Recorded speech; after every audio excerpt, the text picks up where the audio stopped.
வாழ்க வளமுடன். எல்லாரும் நல்லா இருப்பீங்கன்னு நம்புறேன். இன்னைக்கோட வீடியோல ஒரு ரேண்டம் விளாக் தான் பார்க்க போறோம். எனக்கு கொஞ்சம் காய்கறிலாம் வாங்கி ஃப்ரிட்ஜெல்லாம் கொஞ்சம் அடுக்கி வைக்கிற வேலை இருந்தது. ஸோ, அதனால கீழ போய் காய்கறி வாங்கலான்னு பார்க்கும்போது, இதுதான் குக்கி. ரொம்ப அழகான பூனை எங்க அப்பார்ட்மெண்ட்ல இருக்கிறது. அவள பார்த்தோனே கொஞ்சாம அச்சச்சோ! போனா எப்படி? அச்சச்சோ! இப்படி உட்காந்துட்டியா நீ?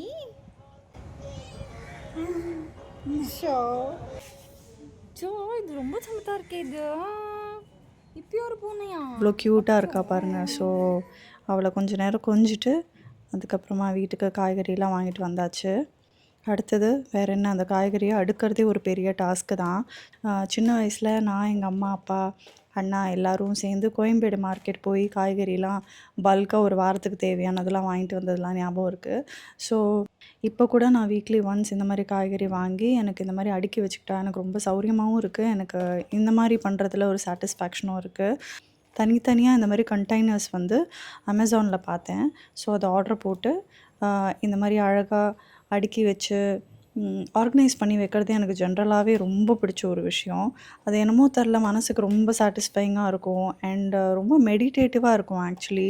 ஸோ, வீட்டு வேலை செய்கிறது வந்து எனக்கு I think I have outgrown the thought that ஐயோ! நானே எல்லாமே செய்ய வேண்டியிருக்கே, ஐயோ! நானே பண்ண வேண்டியிருக்கே, நானே பண்ண வேண்டியிருக்கேங்கிற ஸ்டேஜும் இருந்திருக்கு கண்டிப்பா. கல்யாணம் ஆன புதுசுல ஒரு குழந்தைங்கலாம் பொறந்த புதுசுல நமக்கு ஒரு மாரி ஓவர் எக்ஸாஸ்டிங்கா இருக்கும் பார்த்தீங்களா?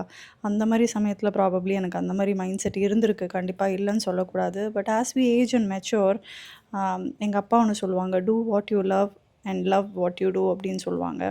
அது என்னமோ தெரில, அப்படியே எனக்கு லைஃப் போக போக எனக்கு அப்படியே ரொம்ப ஊறிடுச்சு. ஸோ, எப்போவுமே இந்த மாரி தான் எனக்கு வந்து ஆர்கனைஸ் பண்ணி வீட்ட நீட்டா வச்சுக்கணும், டீக்ளட்டர் பண்ணணும் அப்பப்போ அப்படின்னு எனக்கு ரொம்ப ஆசையாவும் இருக்கும். அத பண்ணுறதுக்கு பிடிக்கும். இதையும் சொல்றேன்னா, சம்டைம்ஸ் மெஸ்ஸியா இருக்கிறதுக்கும் எனக்கு பிடிக்கும். ஆம், அது வந்து ஒரு கூல் ஆஃப் பீரியட் மாரி நான் வச்சுப்பேன். Because home making is not just joke. You need to multitask and handle too many things and too many people at once. அது வந்து எனக்கு ஆரம்பத்துலலாம் வரல. கல்யாணம் ஆன புதுசுல நான் ரொம்ப கஷ்டப்பட்டுருக்கேன்.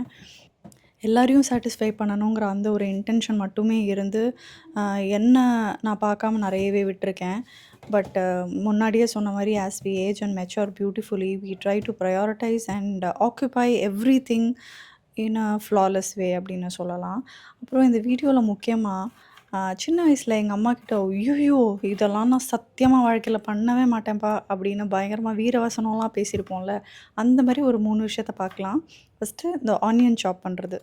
யாரெல்லாம் வீட்டில் எந்த வேலைனாலும் சொல்லு, ஆனால் அந்த வெங்காயத்தை மட்டும் நான் அறிய மாட்டேன்ப்பா அப்படின்னு சொல்லியிருப்பீங்க ஒரு தடவையாதுன்னு யோசிச்சு சொல்லுங்கள். அந்த மாதிரி தான் நான். எனக்கு வந்து எங்கள் அம்மா உடம்பு முடியாத பர்சன் தான்.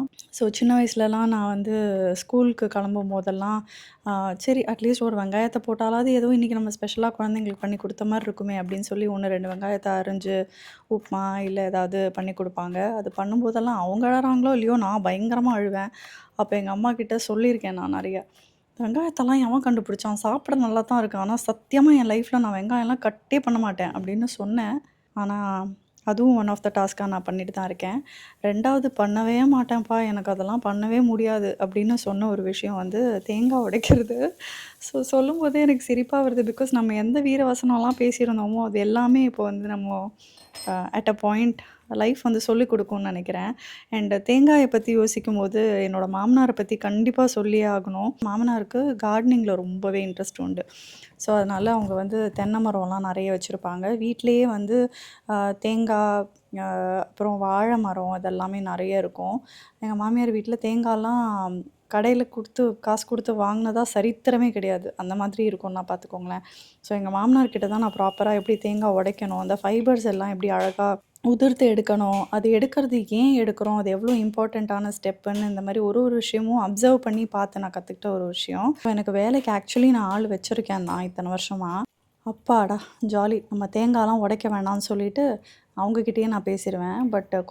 கொரோனான்னு ஒண்ணு உயிர் எடுக்கிறதுக்கு வந்துச்சு பார்த்தீங்களா? அது வந்து நிஜமாவே நல்ல ஒரு விஷயத்த கற்றுக் கொடுத்துச்சு. நீ வந்து ஒரு கம்ஃபர்ட் ஜோன்லேயே இருந்தேன்னா சத்தியமாக எதை பண்ண மாட்டேன்னு நினச்சோமோ அதை பண்ணாமலே நம்ம விட்டுருவோம்.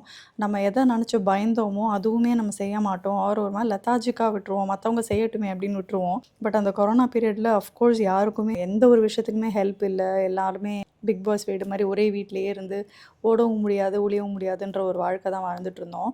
அந்த சமயத்தில் தான் நான் வந்து மாமனார் செய்கிறதெல்லாம் யோசிச்சு அவர்கிட்டேருந்து என்னெல்லாம் அப்சர்வ் பண்ணியிருக்கேனோ அது எல்லாத்தையும் யோசித்து நானே கட் பண்ண கற்றுக்கிட்டேன்.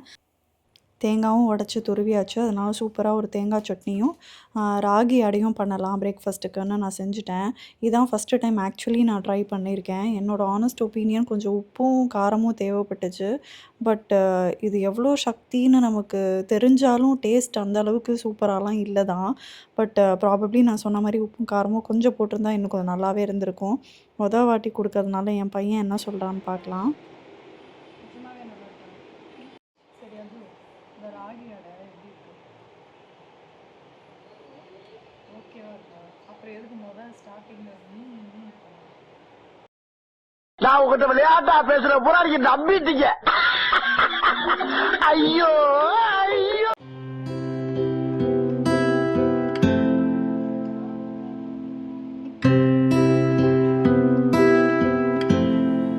வீடியோ ஆல்மோஸ்ட் முடிஞ்சுது.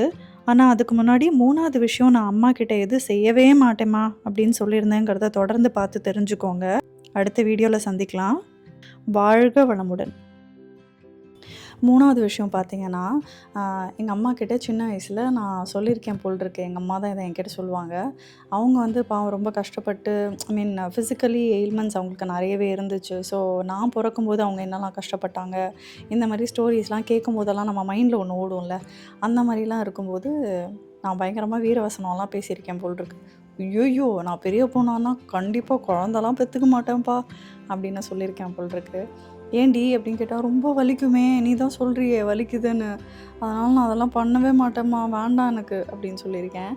இவ்வளோ பேச்செல்லாம் பேசிட்டு கடைசியில் இன்றைக்கி என் லைஃப்பில் நான் 2 ரொம்ப க்யூட்டான அழகான எருமைகளை பெற்றிருக்கேங்கிறது. அது நான் பெற்றது 2 எருமை மாடு தானே. என்ன சொல்ல சொன்னா என்ன சொல்லிட்டு இருக்க? நீங்கள் 2 பேரும் எருமை மாடு தானே, அபயும். ஆமாம் தானே, கரெக்டா சொல்லுதான், நான் ஒத்துக்கிறேன். அப்போ நான் பசு